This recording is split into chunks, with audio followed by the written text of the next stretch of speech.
Hi, this is Pam Didner. Thank you so much for coming to my YouTube channel, B2B Marketing and More. And this is the place I want to help you to become a better B2B marketer, all right? And I would like to share my templates and know-how, so to help you think strategically, and hopefully by doing that, you can get promoted faster.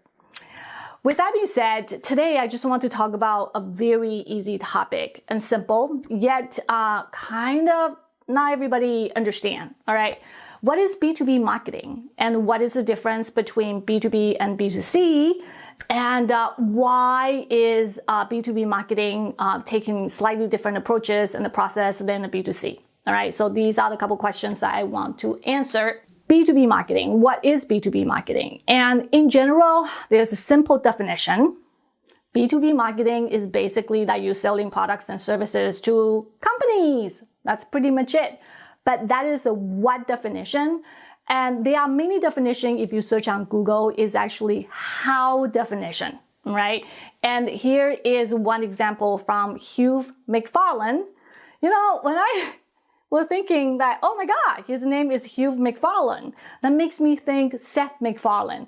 And some of you may know Seth is literally American actor and a voice person. And he's a creator for the Family Guys, and also the voice for Brian, Peter, and the Stewie, if you actually watch that show.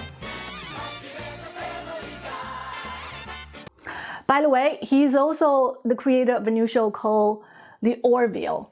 And that's a new show, kind of very Star Trek-ish. And if you don't know the show, you should check it out. It's actually a lot of fun. Now let's come back to the definition, the how definition by Hugh McFarlane. And I'm going to read that to you.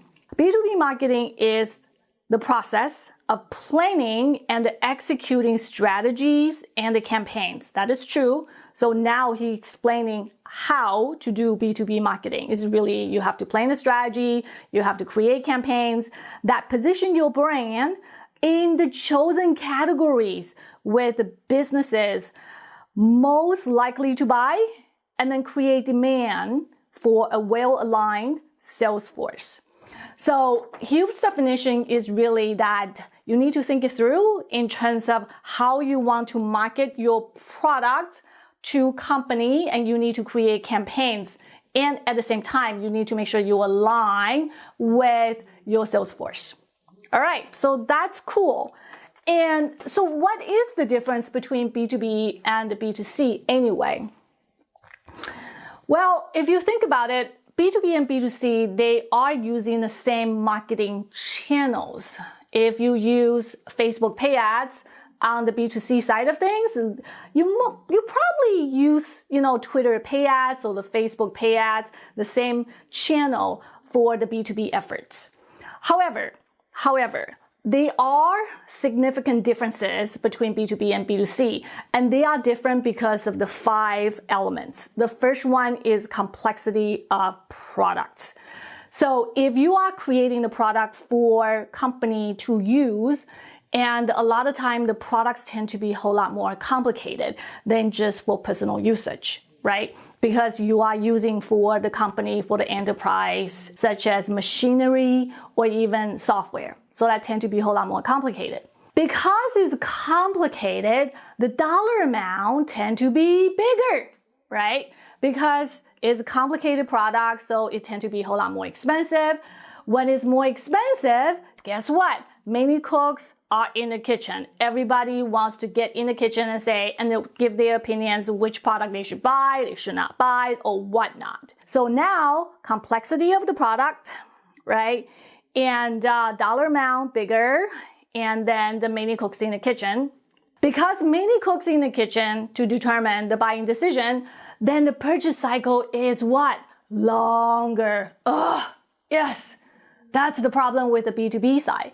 The purchasing cycle tend to be a whole lot longer than just buying, say, electronics or consumer electronics or furniture. And there's another difference that's very important is end users versus buyers.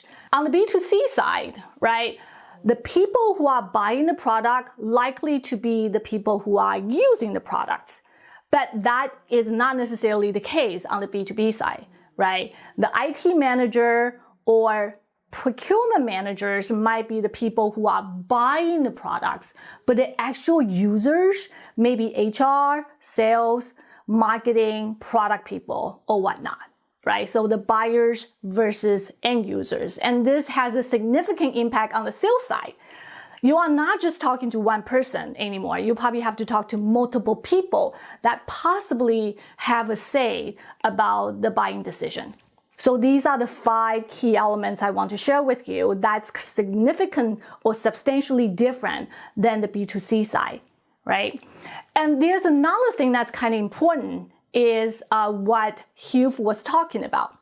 On the B2B side, to show your value add, a lot of times you need to align with sales team. Okay, you need to stay closely with sales team. If they have a specific accounts they want to go after, it's very important for the marketing team to support that effort. You are not necessarily need to do that actually on the B2C side of things.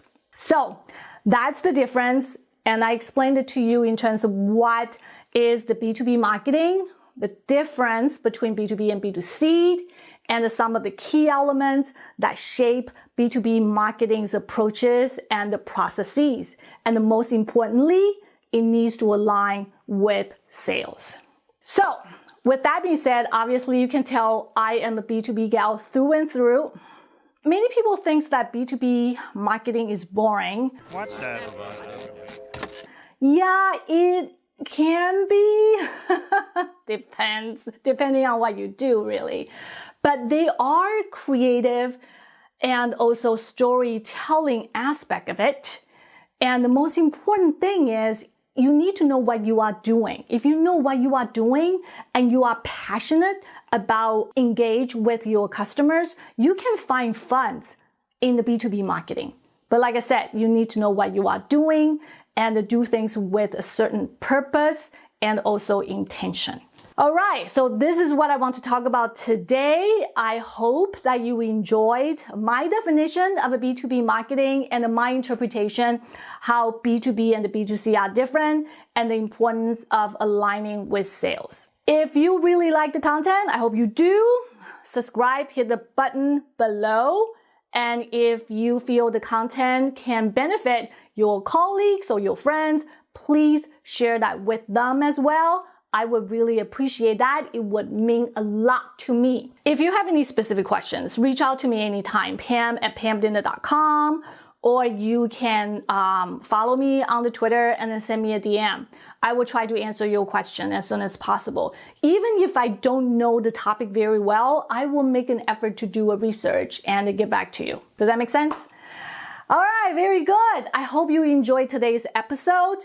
If there's anything I can do for you, let me know. I hope that you will subscribe and check out my next episode soon.